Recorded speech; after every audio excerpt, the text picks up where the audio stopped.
primeiro-ministro de Israel, Benjamin Netanyahu, viajou para os Estados Unidos em busca de apoio na guerra contra o grupo terrorista Hamas. Antes de embarcar, Netanyahu disse que a viagem acontece em um momento de grande incerteza na política americana, mas reforçou que, independentemente do resultado das eleições, Israel vai continuar sendo o principal aliado dos Estados Unidos no Oriente Médio. O primeiro-ministro israelense vai ter uma agenda cheia. Foi marcada uma reunião com o presidente americano no primeiro compromisso oficial de Joe Biden depois de ser diagnosticado com Covid-19. E na quarta-feira, Netanyahu discursará no Congresso americano em busca de apoio de democratas e republicanos na guerra contra o Hamas. O exército confirmou a morte de mais 2 pessoas sequestradas pelos terroristas. As vítimas são Alex Danzig, um historiador de 75 anos, e Yegev Bushtav, um técnico de som de 35 anos. Os dois estavam na faixa de Gaza desde os ataques de 7 de outubro contra Israel. Uma delegação israelense deve viajar na quinta-feira para negociar um acordo para a libertação de reféns. Segundo autoridades, 44 dos 116 mantidos pelos terroristas foram mortos, mas 72 estariam vivos. Para repercutir essa e outras notícias, eu converso agora com Kleber Galerani, professor de Direito e Relações Internacionais. Kleber, boa tarde para você. Obrigado por estar com a gente aqui no Conexão Record News. Que tipo de apoio Benjamin Netanyahu busca agora dos Estados Unidos? Boa tarde, Jonathan. Boa tarde aos telespectadores da Conexão Record News. Nós observamos que esta busca de apoio americano ele é fundamental desde o início dos conflitos. Como bem indicado por Benjamin Netanyahu, sem o apoio norte-americano, dificilmente esse conflito se estenderia pelo tempo que se estende até o presente momento. Agora, nós estamos numa fase crucial da guerra, em que há um entendimento ou no sentido de uma trégua ou no sentido de uma continuidade mais acentuada do conflito, que talvez extrapolaria até a outros grupos, como o caso do Hezbollah. Ocorre que essa visita, que foi planejada alguns meses atrás, ela ocorre num momento bastante conturbado no plano interno norte-americano.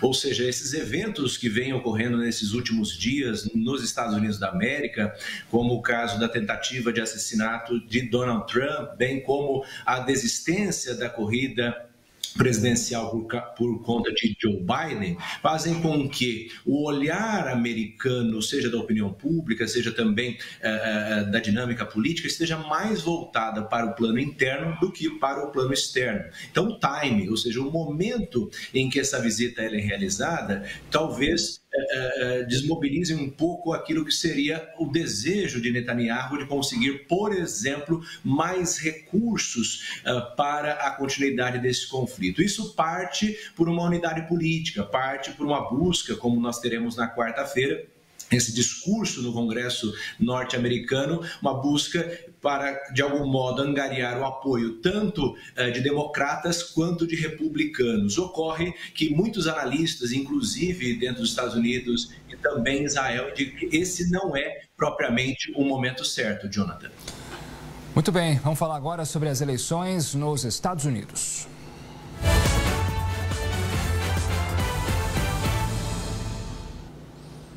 A vice-presidente Kamala Harris se consolidou como a grande favorita para enfrentar Donald Trump pelo Partido Democrata. Ela conquistou um recorde de arrecadação de fundos após a desistência de Joe Biden. Nesta segunda-feira, a equipe de Harris informou que ela arrecadou 81 milhões de dólares para a campanha nas 24 horas desde que Joe Biden desistiu da corrida à reeleição e apoiou a vice-presidente. Trata-se de contribuições feitas por pequenos doadores e, segundo o comunicado, é a maior arrecadação de fundos realizada em um dia por um candidato em toda a história dos Estados Unidos. Harris, de 59 anos, também continuou obtendo respaldos importantes do partido.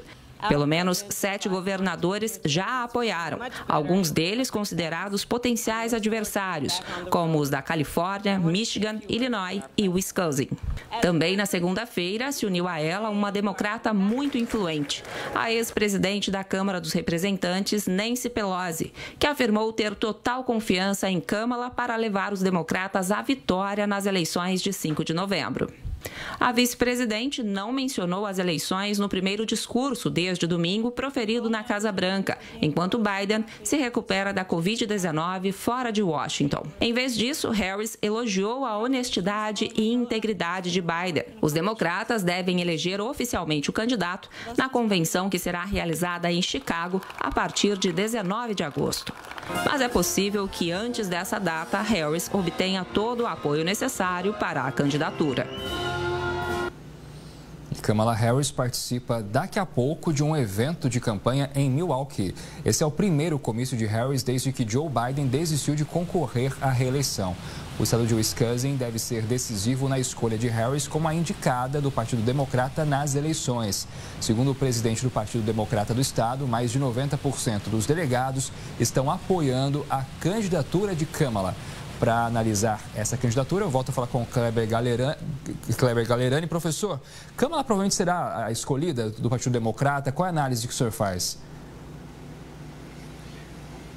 Tudo indica que sim, Jonathan. Nós percebemos que essa sinalização de apoio financeiro, ela é contundente, né? Se nós analisarmos, ou trazer um número, em 30 de junho, esses grupos que de algum modo levantavam recursos para a campanha tinham em torno de 240 milhões de dólares em caixa.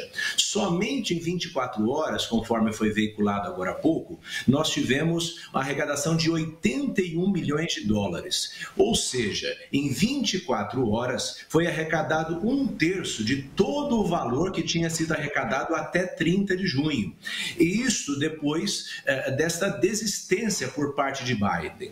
Observa-se então algumas considerações a serem feitas. Primeiro, houve um apoio por parte daqueles que financiam as campanhas no sentido dessa desistência, ou seja, a desistência foi bem recebida em virtude dos fortes ataques que Biden vinha sofrendo, em particular depois do debate presidencial com Donald Trump. Segundo, isto pode sinalizar uma confiança na campanha de Kamala Harris, de modo então a indicar que se esse recurso veio aí de cerca de quase de 1 milhão de doadores, estamos falando de 888 mil doadores, de algum modo esses recursos ainda virão num montante bastante acentuado nos próximos dias e nas próximas semanas. Conforme vinculado, nós observamos que inúmeros delegados, numa quantidade expressiva, têm demonstrado esse apoio.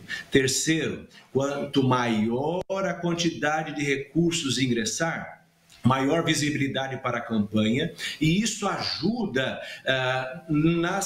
naqueles estados que nós chamamos de swing states, né? Os chamados estados pêndulos, que oscilam eleição a eleição entre democratas e republicanos. Então, nesses estados, é necessário uma atenção maior. E como a campanha para os Estados Unidos da América, a campanha presidencial, ela é muito custosa, esses recursos são um indicativo importante deste apoio a essa candidatura de Kamala Harris. Jonathan. Professor, vamos ver imagens ao vivo agora dos Estados Unidos. É o avião presidencial que vai transportar Joe Biden de Delaware de volta para a Casa Branca. A gente lembra que Biden estava em repouso depois de ter sido diagnosticado com Covid-19. A gente está acompanhando essa situação também.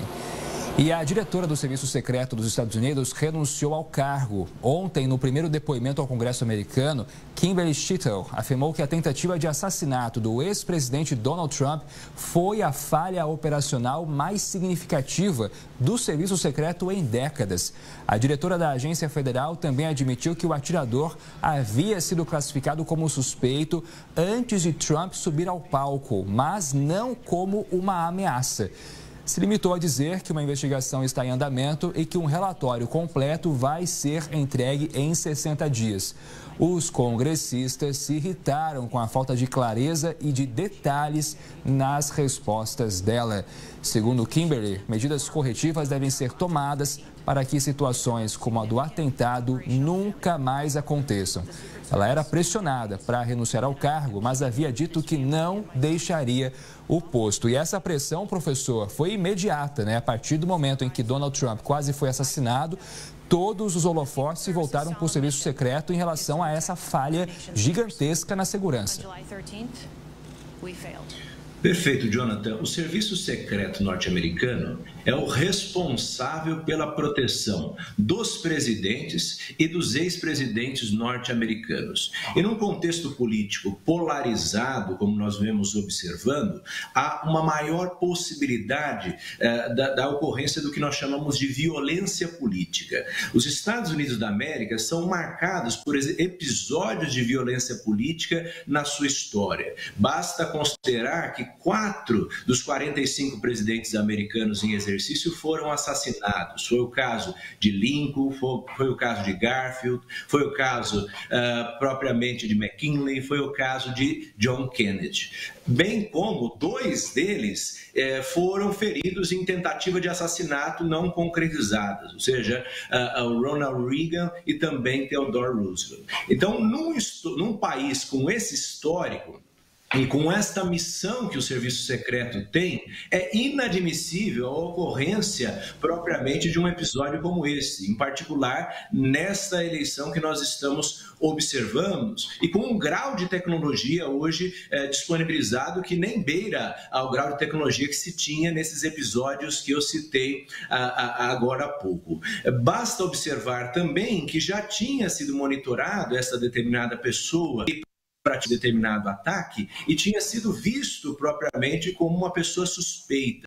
O local também da onde partiram ali o ataque que de algum modo chegou a Donald Trump e também vitimou uma pessoa e feriu outras, o local também tinha sido identificado como um ponto de vulnerabilidade. Então, como se admitir que o Serviço Secreto norte-americano, que é um dos serviços secretos mais bem aparelhados, financiados e preparados do mundo, pudesse, de algum modo, em 2024... Professor, permita-me te interromper um segundo. Nós estamos acompanhando nesse exato momento o presidente Joe Biden já subindo as escadas do avião presidencial para seguir de Delaware rumo à Casa Branca.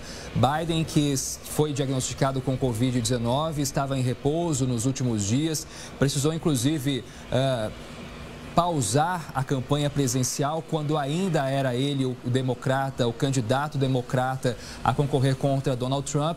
E essa imagem, então, de Biden deixando Delaware rumo à Casa Branca, onde vai seguir daqui pelos próximos dias. Professor, peço desculpas também porque o nosso tempo terminou, viu? Obrigado muito pela sua participação mais uma vez aqui no Conexão Record News. Espero entrevistá-lo outras vezes. Obrigado, Jonathan. Um abraço a todos.